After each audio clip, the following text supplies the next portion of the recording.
struggling with what it does to, Yeah. kind of see someone there in your child's room. Because back home, I mean, in Mumbai, you never really hear. I mean, of course, whether it's in America, you hear of breakouts, break-ins, burglaries. I somehow feel like in Mumbai, we've never really heard that somebody kind of, walks in and kind of attacks your husband and, he gets stabbed. So I think we've still not kind of come to terms 100%, I would say. At least I haven't, because of, just the fear. Yeah. But I do know that it's definitely made me a lot more. I was very anxious, Yeah. obviously, for the first couple of Yeah. months.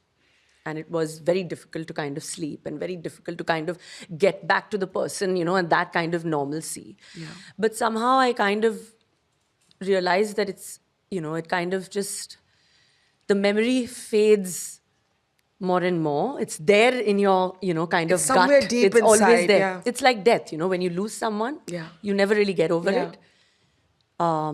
That's what I've always perceived, that you never really get over that. But the memory just kind of fades day by day. And that's when the kind of healing sets in. So from the front part of the brain, it kind of takes its shift to the, a It's little like more loss. behind. It's like grief. You live with it Yeah. in a corner of your body. But somehow that fear, but I don't want to live in that fear for my children, because that's also wrong To them. to, just put that, stress onto them.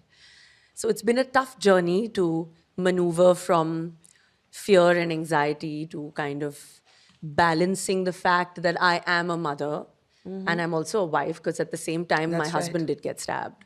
Yeah. So it was a combination of, like just so much of understanding that this is what I have to kind of deal with.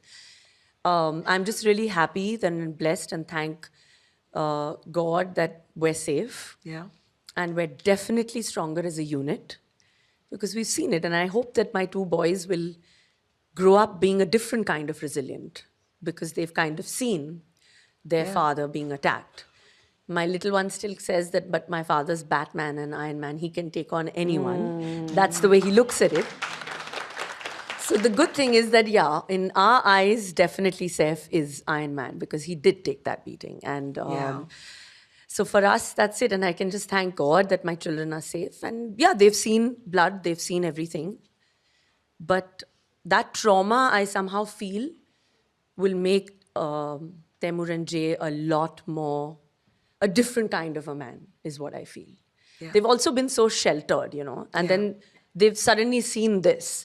So somehow I feel it's an experience that has brought them out of that shelter and a little more into reality that this can actually happen. Of course, they shouldn't have seen it at 4 and 8. In your own home at 4 and Yes. 8. But I have to look at something out of it that's going to Yeah. come. And I'm just hoping that that's what is going to come out of it. Has it changed you as a parent and as a person?